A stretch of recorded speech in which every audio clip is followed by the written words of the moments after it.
tardes a todas y todos. Agradecida con CODES y la Red para los Derechos Humanos del Estado Zulia por esta oportunidad. Mi segunda vez en la feria, estuve también en la primera y bueno, muy agradecida de estar en esta importante iniciativa.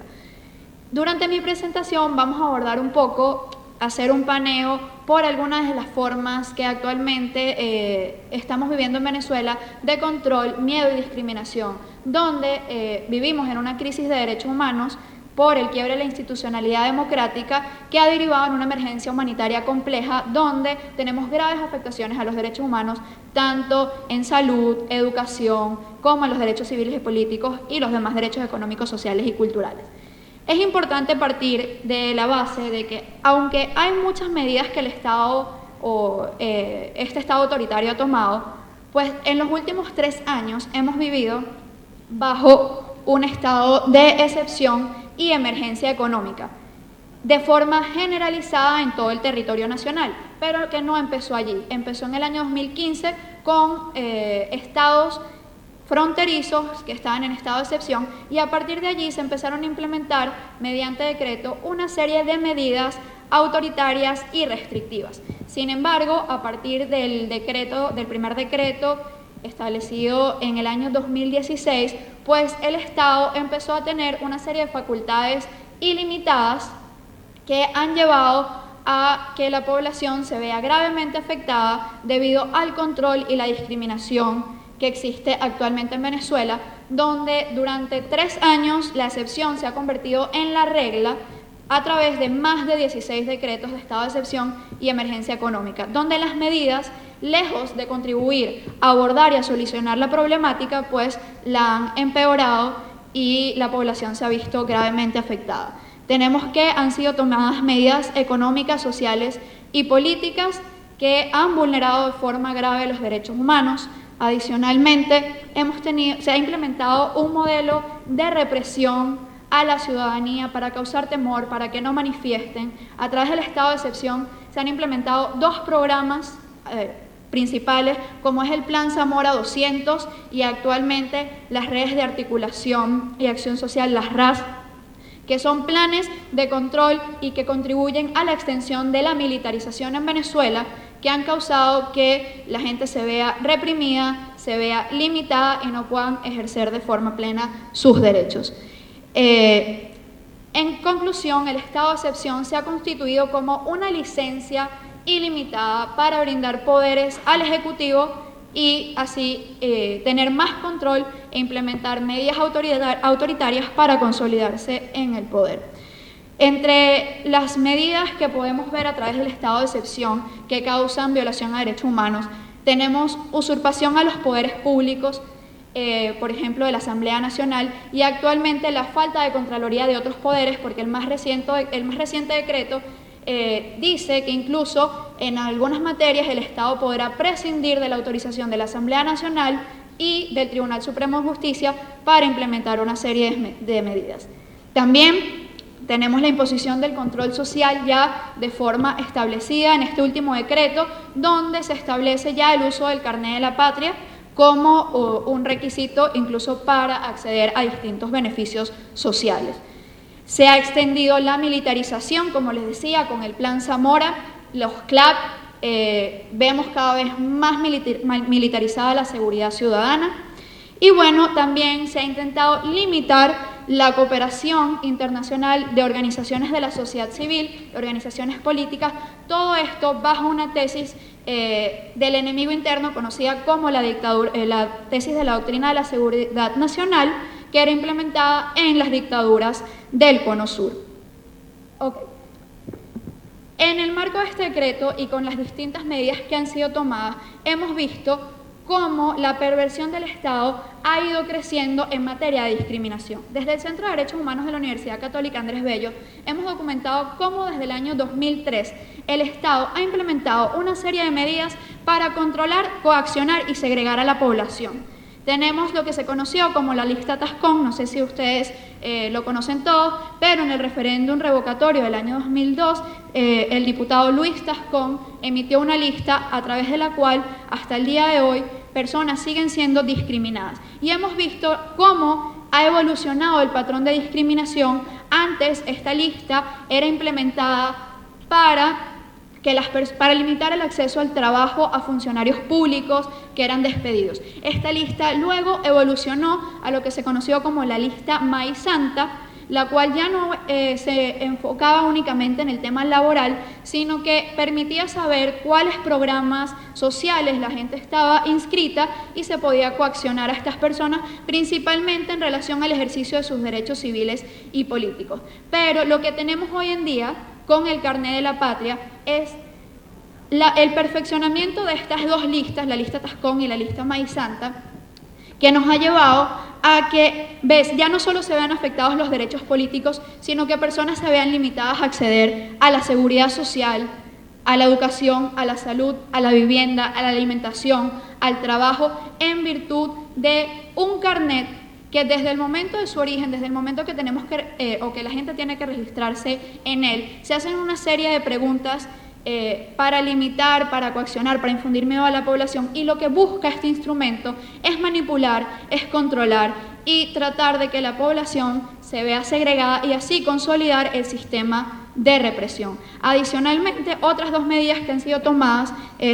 son los comités locales de abastecimiento y producción, los CLAP, donde es el principal elemento de discriminación en materia de acceso a alimentos, y las redes de articulación y acción sociopolítica RAS, que son un complemento del Plan Zamora 200 para controlar y que además configuran o consolidan lo que se conoce como la delación, ya que estos grupos sirven incluso para delatar ciudadanos que no compaginan con los lineamientos políticos del Estado, son acusados, son limitados, incluso pueden ser víctimas de otro tipo de ataques, bajo una política de criminalización a cualquier persona que piense distinto. Es decir, defensores de derechos humanos, periodistas, trabajadores comunitarios, trabajadores del sector público que denuncian la crisis que están viviendo en los distintos sectores, hospitales, ministerios. Todos estos bajo una política represiva donde las personas son catalogadas como enemigos del Estado y terroristas, pues el Estado busca imponer su poder mediante el control y la criminalización, acusando falsamente a cualquiera que piense distinto, llegando a la judicialización de personas,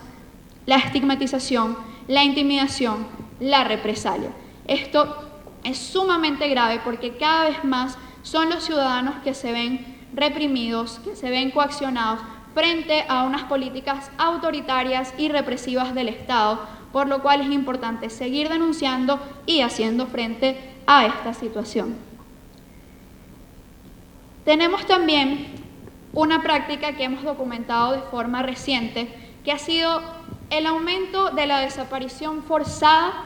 de personas para causar temor en la población.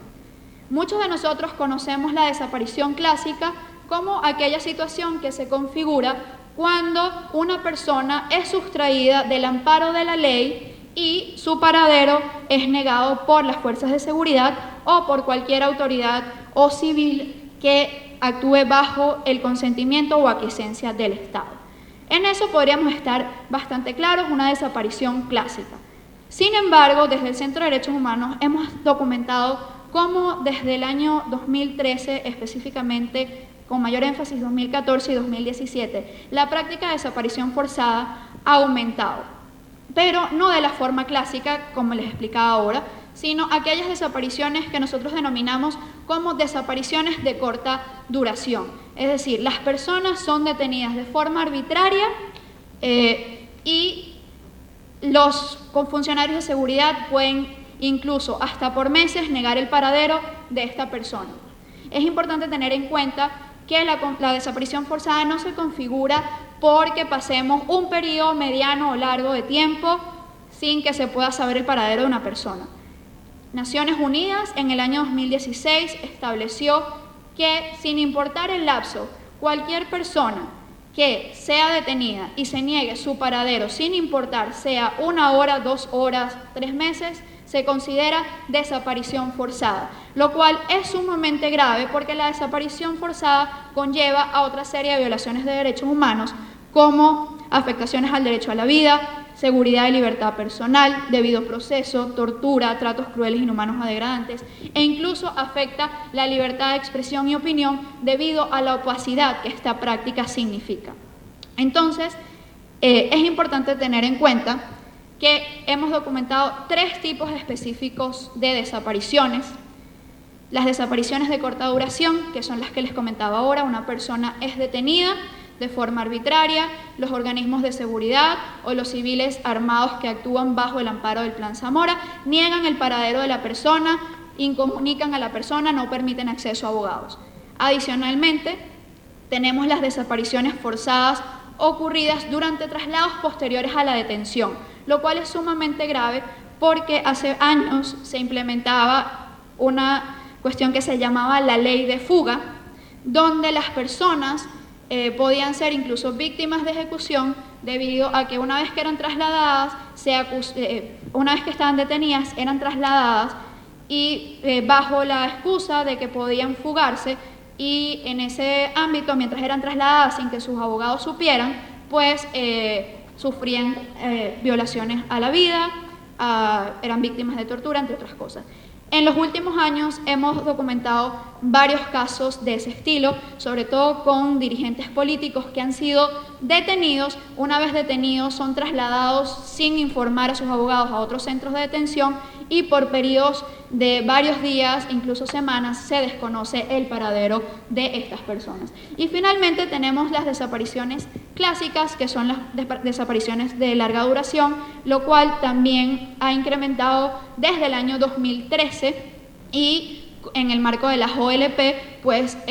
han ocurrido distintas desapariciones de personas que hasta el día de hoy no sabemos dónde están. Ya para finalizar, pues el mensaje es que a pesar de que actualmente, como veíamos rápidamente, hay distintas políticas para que la población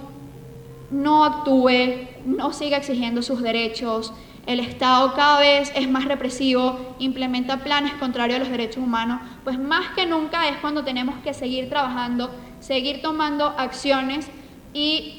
que nuestra voz sea más fuerte de esa bota que nos quiere pisar y nos quiere acallar. Pues muchas gracias.